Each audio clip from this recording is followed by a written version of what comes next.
But it is within the power of Gladys Wanga, Junet Mohammed, Opiyo Wandayi, Oburu Odinga, and a few others to kill ODM. They have that. They are like a woman now giving birth, and the midwives. So those can kill ODM. It's within their power.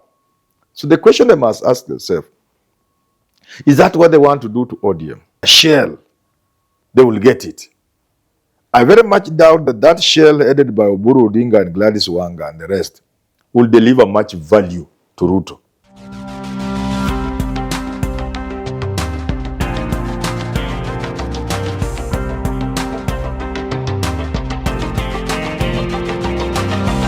We're in South B, Surrey Road at 1442 Kusini here to tell you that there are apartments for you, just a few remaining.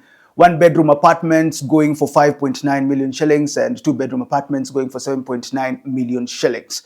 These apartments are well furnished. You can see there is parking, there is an underground tunnel, electricity. They have their own generator. I'm here with Prof. Manyora for our conversation. How are you doing today? Wonderful.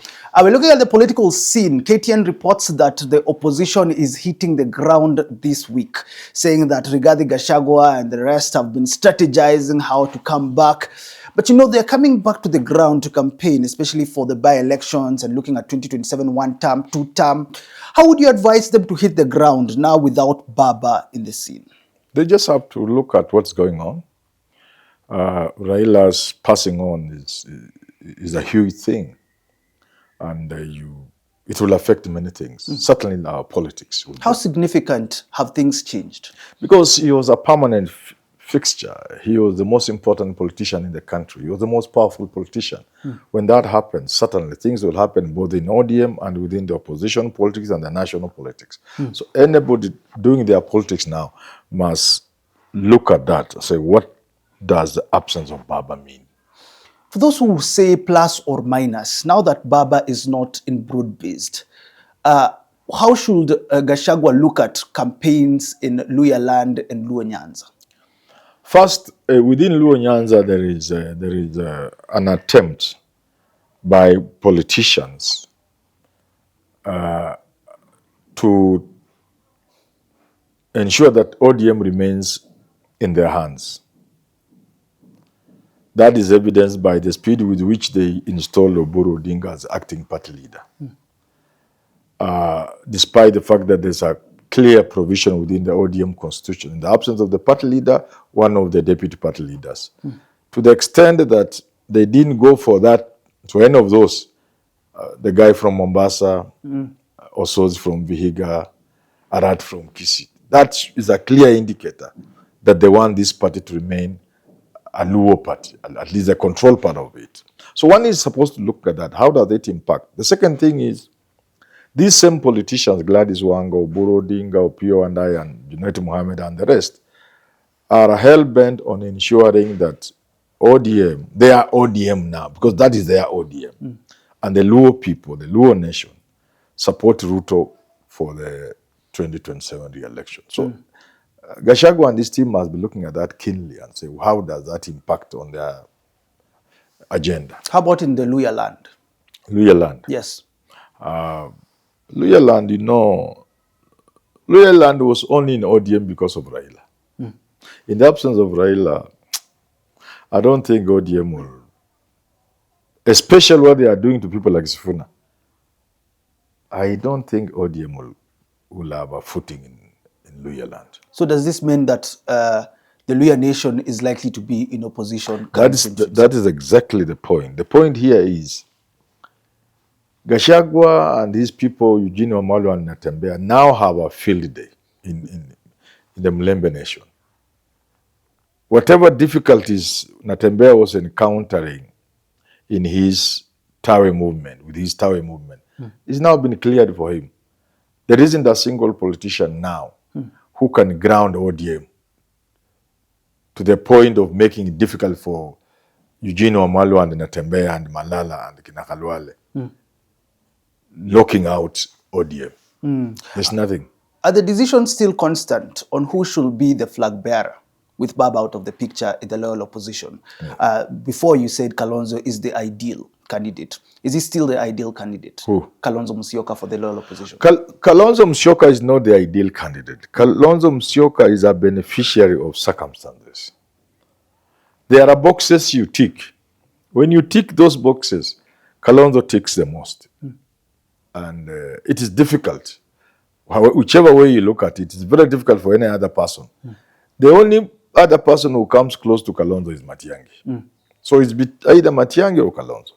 So the odds still remain the same even though Baba is not around? Yes. It is still Kalonzo or Matiang'i. There were rumors that Gashagua was going to bond over the weekend. Of course, they were showing videos from previous days. Why was this such a significant thing? And people are still expecting Gashagua in Bondo. How significant is it for Gashagua's political popularity?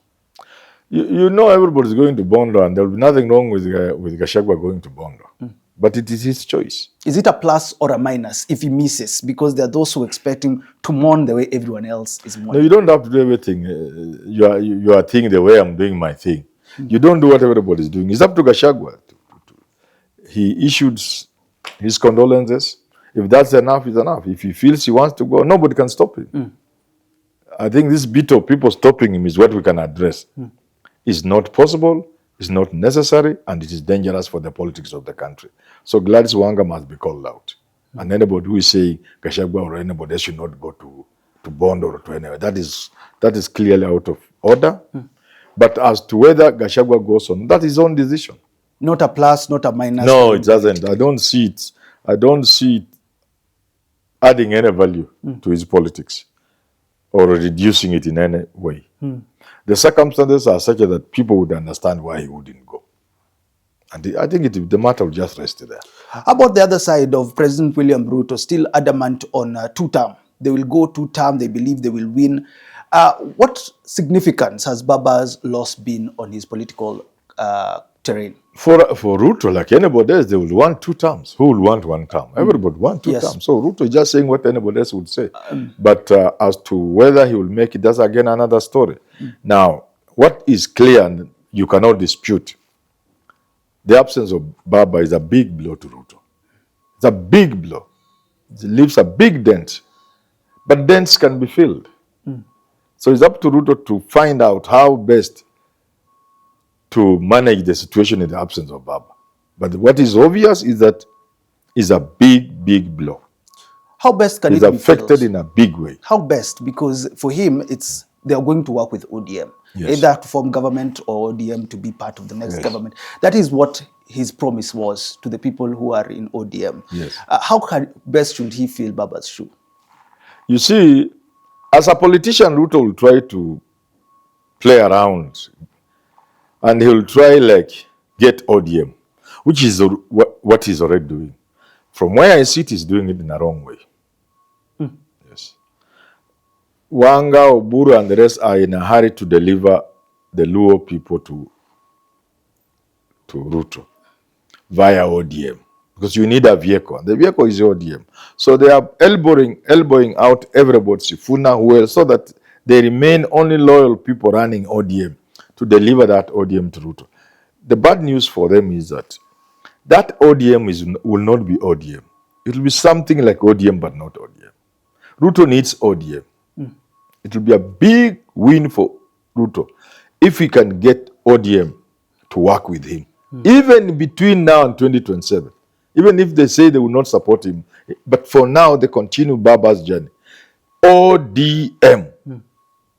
Not Gladys Wanga, Oburu, Junet Muhammad. No, that's not ODM.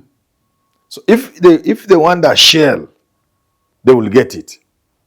I very much doubt that shell headed by Oburu Odinga and Gladys Wanga and the rest will deliver much value to Ruto. Without Raila, is there ODM? Yes, there would be ODM. There would be ODM, not the not ODM of Coast, of Kisii, of Luhyaland. Yes, yes. Without Raila, is there ODM? Yes, and actually in honor of his legacy. In order to say, Baba, you are not here, but we know what you did for us as a party. We will continue with your legacy as a way of remembering you and saying thank you for what you did to us as a party and to the people of Kenya. That ODM is there. It should survive it can't survive. Except, you know, if a woman is giving birth, a natural birth, she can choose to kill the child during birth. You know, it's your choice. You can squeeze and the child dies. You know that. Together with the midwives, they can kill. That's what ODM is. And because you cannot escape the fact that the Luo presence in ODM is a significant presence, is what anchors ODM. That you can't deny. So it's now the mother. If the mother chooses to kill the baby during birth, so people like Sifuna, there's nothing they'll do about it. They will warn them, please don't kill this child.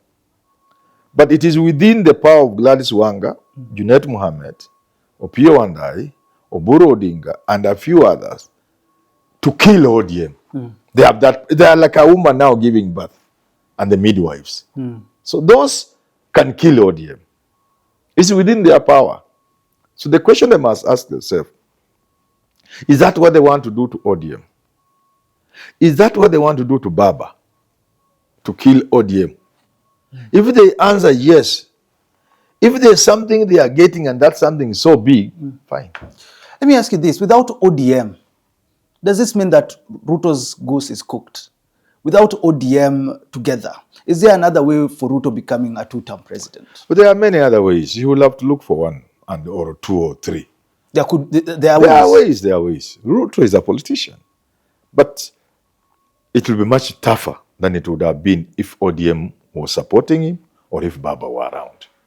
Now that Baba is not around, the next best thing for Ruto is to ensure ODM remains vibrant, a strong party, not a shell which Kena Gladys Wanga are quick to create. So that shell would not help. Because even the ground doesn't have much respect for these people. And you'll see in 2027, most of them, if not all of them, will not be re-elected to parliament. To parliament, people like Gladys Wanga may not go back for a second term. That will tell you the people are not happy with them. Yeah. Thanks for tuning into that conversation with Herman Manyora. As I said, we are at Sore Road, South B, at 1442 Kusini, where there are 1 bedrooms going for 5.9 million shillings and 2 bedrooms going for 7.9 million shillings. You can get this apartment by calling the number on your screen or looking through the website on your screen. Have yourself a lovely rest of your day. Goodbye for now.